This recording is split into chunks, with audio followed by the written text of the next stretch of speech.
Como é que vocês estão? Bom dia, meus jovens. Cestinha.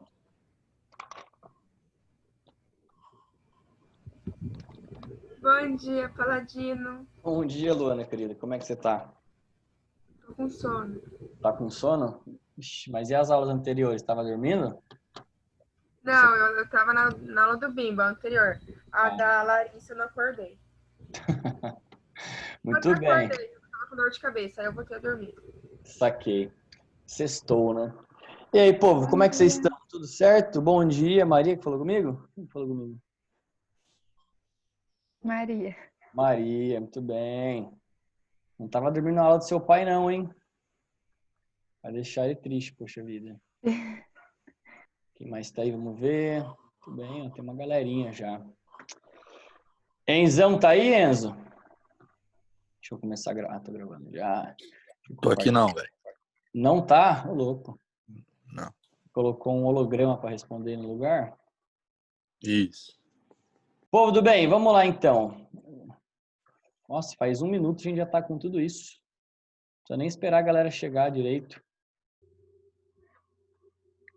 Povo, só uma coisa que eu queria comentar. Parabéns a vocês que fizeram a recuperação, foram bem. A maioria foi muito bem, tá? Ficou quase a nota integral, pelo menos da minha parte, né? Porque vocês têm a nota do Bimbo ainda para ser acrescentada na média. Então, são 50 pontos que valem, né? A maioria tirou entre 30 e 40, então foi muito bem, né? Quem demonstrou interesse em responder a recuperação. Maravilha, queridos, estão muito bem. Sabemos aí que a gente está com um turbilhão de coisas para fazer, vocês estão com trabalho, né? Estão com bastante aulas também, a gente alinhou o número de aulas que vocês tinham normalmente no presencial, só reduziu o tempo, manteve aí 30 minutos, a gente sabe que tá bem puxado e a gente tem que ficar dentro de casa fazendo tudo, a gente fica meio maluco, né? Então, parabéns aí quem está conseguindo administrar da melhor forma possível. A gente sabe que é um período de adaptação para todos nós, né? Não sei se vocês estão ansiosos para voltar a presencial, mas eu tô bastante, né? Muito bem, professor, eu queria manter EAD que eu consigo colocar na sua aula e dormir enquanto rola a aula. Olha só, né? Quem chegou aí? Vamos ver. Tá. Foi Pô, Paladino! é o Gustavo tá falando comigo? E aí, Gustavão, beleza? Aham. Nós temos os dois Gustavos hoje na aula, que maravilha, hein? Galera do bem, vamos lá então. Estou gravando, vocês estão vendo a minha tela aí, né? Correto? Temos aqui então o período da redemocratização do Brasil, né, após aí o período de 23 anos de ditadura militar, né, governo militar no Brasil. Então, a chamada Nova República. Ok? Muito bem, queridos. Só para recapitular, né, fazer um episódio anterior aí. Tivemos um movimento Direta Já, tá? Pelo Brasil todo, mas principalmente na capital de São Paulo, né? A pressão popular por eleições diretas, não é difícil entender esse movimento aqui, um movimento que buscava, portanto, aí a reinserção, né, da participação do povo na política, do direito de escolher os seus governantes e, por conseguinte, participar, né? Mesmo que por meio aí do voto nos políticos, ainda que não sob decisões diretas, mas escolher pelo menos quem estaria representando o povo lá em cima, no poder. Beleza? Bom, detalhe, pessoal, tá? A gente costuma falar da direta já como um baita movimento que realmente foi, né? Mas não ocorreu a efetividade do que mais se pedia, que eram eleições diretas, tá? Dica não, pergunta, por que não ocorreram as eleições diretas? Será que vocês vão conseguir fazer o link mágico que nós falamos na aula passada? Os militares queriam colocar aí eleições diretas? Como que seria essa transição do regime militar para a redemocratização, para a democracia novamente? Como que seria? Seria do nada, assim, ó, só virou a chave? Hein? Estão lembrados?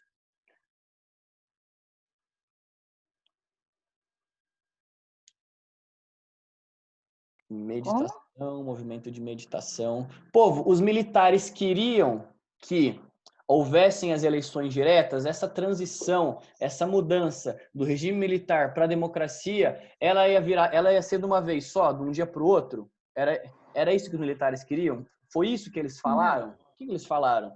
Falaram que a transição ia ser lenta, 3 palavrinhas, lenta, gradual e segura, para garantir o quê? Garantir, pessoal, né, que se mantivesse aí a impunidade e não houvesse averiguação dos militares que romperam com os direitos humanos e também os princípios básicos da liberdade do cidadão durante o período da ditadura, né? Que não se averiguassem os fatos que ocorreram durante a ditadura, ou seja, né? Da melhor forma possível para os militares, ou seja, lenta, gradual e segura, de forma que eles colocassem alguém no poder que garantissem que esses militares não fossem punidos. Sacaram aqui? Então, a direta já não obteve sucesso.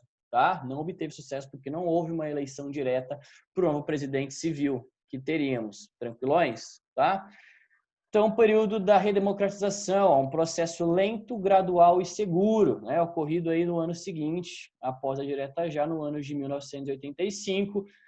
Eleições indiretas. Então, pessoal, o presidente que foi eleito por um colégio eleitoral, né? Numa assembleia fechada ao povo. Tranquilões? Era o primeiro presidente não militar após 23 anos de ditadura, em que ele foi eleito aí para assumir o Tancredo Neves, um carinha que, pasmem, ironia do destino ou não, né? Mas ele disse que nem Deus tiraria, né, dele o poder de conseguir assumir aí as rédeas novamente da democracia. Ironia ou não, Deus falou, tá me tirando Palocci, né? E aí ele faleceu. Brincadeiras à parte, ele não chegou a assumir. Tranquilos? Ele morreu de um problema estomacal, ele tinha diversos problemas, tentou fazer inúmeros tratamentos e não deu certo. Ironia, né? Então, fica a dica aí. Tudo bem. Eu quero votar para presidente, né? Agora já se falava, pessoal, obviamente, né? A dissolução do AI-5 com o Figueiredo, né, o último presidente militar, o Figueiredo, ele disse, né, ele liberou aí, portanto, a imprensa a voltar a trabalhar normalmente, sem executar, sem exercer a censura. Então, o AI-5 veio cair por terra. Lembra do processo lento, gradual e seguro, né? Não seria de uma vez, mas seria aos poucos, né? Aos poucos eles iriam ali acabando com o regime militar, tá? Então, a essas alturas aqui já se podia, né? A gente já podia falar em uma certa liberdade de imprensa no Brasil, tá? Então, muito bem, com a morte de Tancredo Neves, ele seria, portanto, o primeiro presidente a ser eleito, né? Mas ele morre antes da posse e assume um cara chamado José Sarney, né? Quase que um grande coronel aí do Maranhão, família rica, aristocrática, né? Uma elite pertencente a uma elite maranhense e que, portanto, ele vai tomar aí as rédeas da democracia, da redemocracia, né? Após o presidente que seria eleito falecer, tá? Uma frasezinha aí que trouxe comoção nacional, assim como a morte do Getúlio Vargas, né? O povo esperava que o Tancredo assumisse. Tancredo era uma figura que a gente pode chamar de simpática, né? Então, quando ele morre, pessoal, o brasileiro fica, meu Deus, quem poderá nos salvar, né? Porque após anos de ditadura, vocês pensem no seguinte, anos de ditadura, vai lá o presidente, que finalmente é um presidente civil, que não é um militar, vai assumir, ele morre, né? Então, falou, agora lascou tudo, morremos tudo, fudeu tudo. Né? Era essa a ideia que se causou. Ele morreu do quê? Ele tinha um problema estomacal, cara. Eu esqueci o nome agora, tá? Eu não posso pesquisar para vocês aqui, peraí. Ele tinha um problema estomacal, muito difícil de tratar. Ele fez tratamento pra caramba. Quer ver, ó? Tancredo Neves morte. Era um problema na flora, quer ver, ó? A doença oculta. Cadê? Peraí, vou colocar. Doença, mais fácil. Quem é da medicina aí, ó, presta atenção. Cadê? Diverticulite. É tipo um tumor que dá no seu estômago, aí você não consegue tratar, daí você meio que morre. Tá? Não dá, não, assim, é muito, mas assim, difícil. Ele passou por número de diagnóstico, ele fez tratamento em cima de tratamento, só que ele ia ficando cada vez mais fraco, tá? Bom, muito bem. Povo da biologia aí, ó, fica a dica, pergunta pro D'Ambrosio, não sei se vocês têm algo do D'Ambrosio, fala, professor, vamos falar sobre diverticulite, a doença que matou o Tancredo. O Paladino mandou propor aí pra gente pesquisar, tá? Não foi fácil o tratamento, inclusive, tá, pessoal? Ele resistiu ao máximo que ele conseguiu. Bom, seguimos aí, ó. No Brasil não basta vencer a eleição, é preciso ganhar a posse. Olha essa frase do Getúlio Vargas, galera. No Brasil não basta vencer a eleição, dá vontade de tatuar no braço aqui, não dá? É preciso ganhar a posse. Meus queridos, meus selenterados, meus esclerênquimas, olha só, não basta vencer a eleição, porque não garante, pessoal. Olha só como é uma coisa indireta, uma subjetividade do Getúlio. Gente, o povo votou. Significa que a escolha do povo vai se manter? Claro que não, galera. A gente em 2013 teve o impeachment aí do presidente da ex-presidente Dilma. Então, assim, significa o quê? Que adianta? O povo votou, mas nada garante que a vontade do povo vai se fazer valer. Isso a gente consegue repercutir durante toda a história do Brasil. Não basta ganhar a eleição, você tem que vencer quem está lá em cima também. Você tem que articular politicamente para poder realmente tomar posse de verdade. Foi isso que Getúlio Vargas quis dizer. Você tem que ter o apoio político, senão de nada vale, praticamente de nada vale a vontade do povo, Ironicamente aqui, ele precisou ganhar a posse da saúde, Não conseguiu também, Então não basta vencer a eleição, é preciso ganhar a posse. Gente, quem tá com o microfone ligado, dá aquele mute legal aí, senão fica difícil, eu fico meio bugado aqui.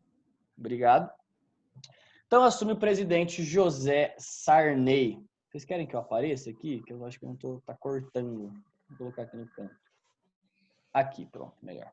Tá? Então, muito bem, pessoal. Olha só, como eu já falei, a sua possível posse, ela vinha de uma desconfiança nacional, tá? Da mesma forma, então, que, por exemplo, quando em 2013 sofreu o impeachment o presidente Dilma, ex-presidente Dilma, quem assumiu foi o Temer, uma galera que ninguém sabia quem é, ninguém lembrava, cúpula do PMDB, um dos partidos mais veacos da casa, depois aqui, inclusive, da ditadura, é um desmembramento da ANL, da ANB, certo? Da Arena, em vários outros partidos, e o PMDB foi o mais velho, Então foi o primeiro, um dos primeiros que surgiu e é o que mais tem representantes hoje, lá no Congresso. Então percebam o seguinte, esse carinha aqui, o José Sarney, quando ele assume, assim como o Temer, a galera não bota muita fé nele não. Eu falei, esse cara aí, não sei, não, tá meio esquisita a coisa, Então tinha sobre ele uma desconfiança nacional. Ele vai propor o emendão de 85, tá? Já vou falar sobre isso. O que era isso? É uma emenda constitucional, tá? Voto para os analfabetos, liberdade partidária, tá? Que já havia sido concedida quando a gente tem a dissolução do AI-5, que caçavam os partidos políticos, e quando cai por terra o AI-5, se desmembram vários partidos a partir dali, tá? E a liberdade sindical, de poder se reunir em sindicatos, tá? Muito bem, há com ele, pessoal, apesar dos pesares e apesar da desconfiança, ele convoca uma Assembleia Nacional Constituinte e para tentar sanar principalmente o problema econômico, o problema inflacionário. Falamos de década de 80 e 90, vocês devem conectar automaticamente, tem que fazer um link mágico com a palavra inflação. Tranquilos? Tudo bem? Marcado então pela inflação. Ele vai lançar o plano cruzado. O que seria o plano cruzado? Era aquela ideia da substituição do cruzeiro. Vou falar aqui, vamos ver se vamos fazer um link com a realidade de hoje, que vocês hoje, seres magnânimos, seres de luz, seres radiantes em Cristo, estão vivendo. Olha só. O que gasta mais? Imprimir. Imprimir é ótimo, né, professor? Imprimir. Imprimir, 1.000 cruzeiros ou imprimir um cruzado? O que vale a 1.000 cruzeiros? Detalhe, para se imprimir dinheiro, gasta-se dinheiro, tá? Só para deixar meio claro assim para vocês isso.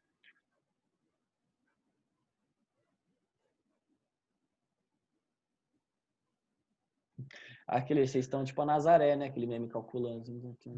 Um cruzado. Obrigado, muito bem. Pessoal, não é muito difícil, né, detectar aqui. Ao invés de, por exemplo, você imprimir 2 notas de R$ 100, você imprima apenas uma de 200, correto? Você vai gastar menos, correto? Sim ou não? Corretíssimo, professor. Então, a ideia é isso. Corta-se, então, pessoal, os 2 últimos zeros aqui do cruzeiro e fica igual a 1 cruzado, com a ideia de fazer com que o governo gaste menos para imprimir dinheiro, certo? Então, a ideia é fazer com que o governo gaste menos para imprimir dinheiro e facilitar a troca, a transação comercial. Então, ao invés de eu levar um monte de notas, um monte de cédulas para fazer compra, eu levo um número reduzido, porque com uma cédula equivale a várias notas juntas, tá? Com isso, pessoal, ele propõe juntamente, tá? Dentro do pacotão do plano cruzado, ele propõe o congelamento dos preços, tentar manter, pessoal, um nível, um padrão de preço. Não vai dar certo, tá? Os comerciantes, os pequenos, os grandes e os médios, né? Eles não vão aceitar o congelamento, eles vão continuar propondo o preço que eles acharem adequado para as suas mercadorias, tá? E com isso, pessoal, a inflação vai continuar subindo, não vai dar certo, tá? Gatilho salarial, congelamento de salários com reajuste automático acompanhando a inflação, tá? Então a gente mantém o teto, certo? Mantém o teto para tentar conter a inflação juntamente com isso. Então a gente só vai aumentar, portanto, aí o salário conforme a inflação for sendo reduzida. Não vai dar certo, tá bom? Plano de adesão popular inicial. Então, eles fazem uma ampla campanha, tá, pessoal, aqui do plano cruzado, né? A gente tem outdoor, a gente tem aí, em meio a isso, inúmeras propagandas na TV, rádio, jornal, lançando o plano cruzado aí como a solução, tá? Pessoal, quando isso acontece, a ideia era de que houvesse uma explosão de consumo. Então, tem uma adesão popular inicial mais pela propaganda do que pela efetividade em si, tá? Então, o povo adere. Olha a impressão que se tem. Poxa vida, eu tenho uma nota de R$ 200. Oh my God, estou rico. A ideia que se tem é essa. Então, é uma mascarada que o governo consegue dar na inflação, tá? É a ideia de que você tem mais dinheiro em uma nota só, tá? Sendo que, na verdade, você só tenta acompanhar o poder de compra que a moeda não tem. Sacaram aqui? Muito bem? Sacaram? Tranquilos? Fez sentido? Sim ou não? Claro como o sol. Muito bem. Então, pessoal, tem gente falando no chat, vamos lá. Sim, maravilha. Tá. Pessoal, então, ó, adesão popular, fiscais do Sarney então são responsáveis, né? A gente aí fazer valer o plano cruzado, tá? É tipo aquele embleminha que você coloca aqui assim, eu sou fiscal do Sarney, tá? Adesão popular a isso, belezinha? Então, tinha galera que ainda usava, tá? O cruzeiro. O fiscal do Sarney ia falar, não, ó, a gente tem agora o plano cruzado, utilizem o plano cruzado. O cara vai pegar ali, tirar dinheiro e falar, opa, peraí, é cruzeiro isso aí? Não pode, né? Então tem um tempo até você conseguir substituir completamente o plano cruzado pelo cruzeiro. E os fiscais do Sarney, que eram pessoas, né? População civil, né? Fazia isso, ficava olhando ali se as pessoas realmente estão usando já o cruzado, né?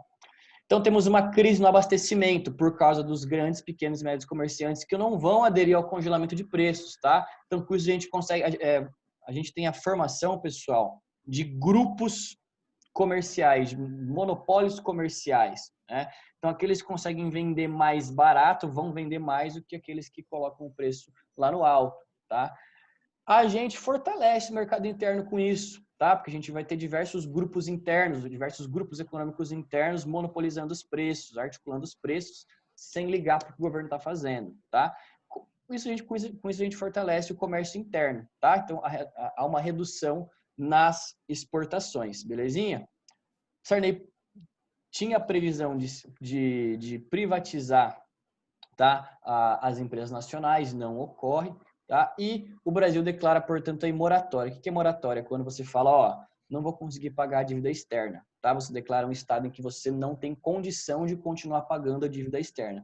Significa que se você, é aquele negócio, né? Devo, não nego, pago se puder. É essa a ideia. Então, quando um país declara moratória, é como se fosse um estado de, não é desonra, mas é um estado de assim, ó, eu cheguei aonde deu, né? Daqui para cá eu tô O dinheiro que eu tenho é para tentar me reerguer para conseguir te pagar. Então, o país precisava se reerguer economicamente para continuar pagando a dívida externa. Até isso acontecer, ele não ia pagar mais um centavo. É isso que diz a moratória, tá? O estado de moratória. Tranquilos? Novembro de 86, pessoal, temos eleições. Então, olha quem apareceu aqui. Alô, você, PMDB, né? O partido mais veaco da casa após aí a dissolução de vários partidos após o encerramento da ditadura militar, após a liberação do pluripartidarismo, tá? O PMDB se forma ali em uma corja muito grande, tá? Eita, vamos lá, quem tá com o microfone? Cachorro calma, vamos lá. Gente, povo do bem, me ajuda aí, me ajuda a ajudar. Galera, então, eleições, vitória majoritária do PMDB, tá? Tanto para governadores quanto para deputados, beleza? Ao fim do congelamento, então eles desistem de tentar congelar preço. Fala, galera, vende, né? Vende. E a gente vai trabalhar, então, com a emissão de nota no mercado e tentar controlar a inflação, beleza? Ele lança, então, o Plano Cruzado 2, versão 2.0, Gold, reformulada, né? Em novembro de 86, já um novo ministro, Dilson Funaro. Então, ele vai liberar os preços, né? Libera geral, então libera, né? Vai ocorrer um aumento de 80% no valor dos automóveis, então bens que são caros já ficam mais caros ainda, tá? As tarifas públicas também, as básicas, tá, pessoal? Como água, luz e telefone também vão subir. Vai se aumentar, pessoal, o imposto. Então, pensem no seguinte, quando um governo está quebrado, o que ele precisa para poder angariar grana novamente, para conseguir encher os cofres? Imposto. Imposto, maravilha. Então, o governo precisa arrecadar mais para que ele obtenha mais. Onde ele vai jogar esse imposto? Onde o brasileiro, ou onde a população desse governo mais gasta, onde ela mais quer, onde ela mais consome. Onde será, pessoal?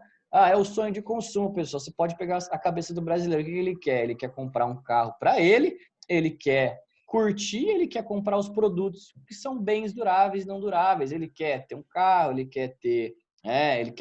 ele nem se preocupa em comer bem, tá? Ele se preocupa mais em estar, né, aproveitando a vida. Então, ele quer ter um carro para poder sair ou trabalhar. E o resto é festa. Professor, então você está estereotipando o brasileiro? Não, pessoal. Eu estou dizendo que o governo fez, ele percebeu, pessoal, existe uma coisa chamada estatística de consumo. Então, o governo percebe onde mais há o consumo por parte da população e ele vai jogar o imposto lá. Sacaram aqui? Tá? Então, vai cair sobre cigarros, bebidas e produtos do tipo, produtos que são destinados ao lazer. Sacaram aqui? Tá? E com isso, o ministro, né, Dilson Funaro, com a sua proposta, cai, né? Ele, então, ele é retirado do cargo após a proposta aí, que não ajuda muita coisa. A ideia era de se angariar, né, angariar novas arrecadações para o governo por meio dessa medida. Não dá muito certo, tá? Olha só. Revista Madi, mostra que o plano cruzado não está deixando furo. Aí o cara tá fazendo aqui um dente, né, um dente de festa junina aí no José Sarney. Olha só, pessoal. Prezados clientes. Peraí que tá muito estourada a tela. Em caso de divergência entre o preço e a tabela caixa... Nossa, tá difícil de ler, hein? Peraí. O nosso... Nossa, não tem como ler. Pessoal, o que tá querendo dizer aqui é o seguinte, que se houver divergência entre o preço que está na etiqueta e o preço da tabela, né, que está na tabela de preço, geralmente, né, antes se tinha ali nas mercearias, nos mercados, uma tabela de preço, tá? E a etiqueta nos preços. Você via na tabela, estava um, mas quando você ia pegar o produto na estante, já estava outro, porque a inflação era enorme, subia muito. Ele falava... Prezados clientes, caso haja divergência, tá? Caso haja divergência entre a tabela governamental e o nosso preço, é por causa dos nossos fornecedores, tá? Então, nossos fornecedores cobraram mais caro para fornecer o produto para o mercado, então a gente teve que elevar o preço juntamente com isso. Lembre-se dos grupos, tá? Dos grupos de monopólio de venda, né? Os grupos comerciais, belezinha? Pô, só para eu poder me localizar aqui, começamos 9h15, vamos até 9h45, tá, beleza, só para não brisar. Aqui, ó, tinha uma imagem melhor. Prezados clientes, a falta de produtos na loja decorre do fato de que alguns fornecedores ainda não adequaram seus preços de acordo com o plano de estabilização econômica. O que são esses fornecedores? São os grupos que eu falei para vocês. Eles não vão seguir a ordem de congelamento de preços que o governo estabeleceu. Sacaram aqui? E ao mesmo tempo, pessoal, que eles não podem... o governo não pode simplesmente puni-los, né? Ou simplesmente cobrar multas e taxas deles, porque se eles pararem, fizerem greve, tem uma crise geral. Vocês estão lembrados da crise de abastecimento que a gente teve com a greve dos caminhoneiros? Se o setor primário, que é o setor que fornece alimentos, trava, lascou tudo, né? Foi tudo, acabou, entendeu? Não tem. Vocês lembram da greve dos caminhoneiros em que também faltava gasolina, o povo louco indo fazer fila no posto de gasolina, lascou tudo. Então, de certa forma, pessoal, a gente tem que perceber o seguinte, né? O governo, ele tem a função de administrar, de reger as políticas, de controlar a inflação, mas ele tem que, pessoal, também, ele ao mesmo tempo, ele está, de certa forma, à deriva das empresas, à deriva dos fornecedores. Sacaram aqui? Tá? Então, se os fornecedores pegam e simplesmente cagam, né, porque ele está falando, decidem travar de vez, né, o fornecimento de coisas básicas, vai estourar no governo, não vai estourar neles, né? Porque a culpa é de quem? É do governo que está administrando. Estão sacando aqui a pegada da coisa, sim ou não? Muito bem, vejam só, olha só. Olha um exemplinho bacana aí da década de 80. Prezado cliente, olha o preço do litro do leite, né? Qualquer tipo, máximo 2 litros, ou seja, eles limitaram o tanto que você podia comprar, certo? Estão conseguindo fazer um paralelo com o álcool em gel de hoje, sim ou não?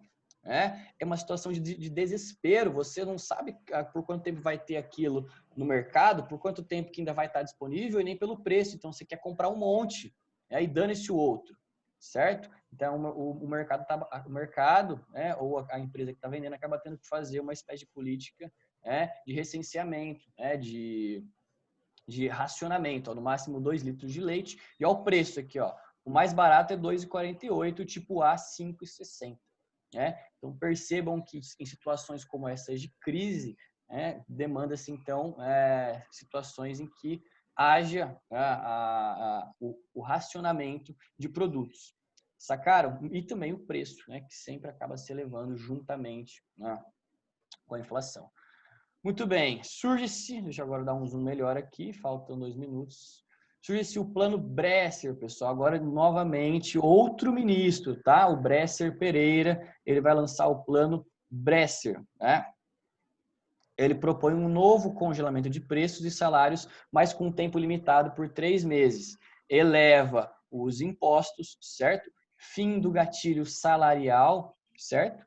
E o acordo com o FMI, fim da moratória. Então, eles falam, o FMI, a gente vai começar a pagar você conforme a gente vai conseguindo ajustar a inflação. Né? Então, a inflação, ela volta, o plano fracassa e a popularidade do governo José Sarney, né, vem por água abaixo. Tá? Nossa Senhora, muito bem. Pessoal, em 1988 nós teremos a nova Constituição, que é a Constituição que nós temos até hoje, tá, pessoal? A Constituição cidadã, porque ela previa o direito e a equidade entre todos os povos e etnias que residem aqui no Brasil, certo? Muito bem. Ela previa agora eleições diretas e secretas. O voto agora é secreto, tá? E as eleições são diretas. O povo escolhe diretamente, vota diretamente nos governantes que melhor, né, os iriam representar, tá? Mandato de 5 anos. Olha só o que ele faz, assim como o Vargas faz, né? O dele é maiorzinho, de 5 anos para ele, e os próximos seriam de 4. Né? Então ele fica 1 ano a mais. Previsão de plebiscito em 1993, tá? O que é esse plebiscito? Para votar que tipo de sistema que o brasileiro preferia. Parlamentar, republicano, monarquia, eu não lembro o outro. A apostila de vocês traz, tá? São 4 sistemas de governo, o republicano é o que vence com 56% dos votos, tá? Nesse plebiscito aqui. Muito bem. institui-se agora o segundo turno, né, em que o candidato deveria ter mais de 51% dos votos, né?